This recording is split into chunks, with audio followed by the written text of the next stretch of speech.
Travel ஆகும். அப்போ ராகு வந்து சூரியனை நோக்கி வரும், சூரியன் வந்து ராகுவை நோக்கி போகும்.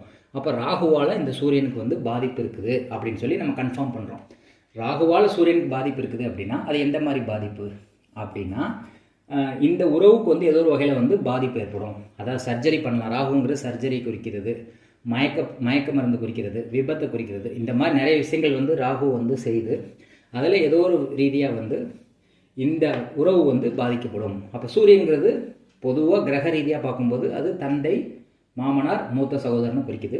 பாவக ரீதியாக பார்க்கும்போது 7ஆம் பாவக அதிபதியாக வந்து சூரியன் வருது. அப்போ இந்த பாவகத்தையும் காரகத்துவத்தையும் கம்பைன் பண்ணி சொல்லணும். எப்படி சொல்கிறது?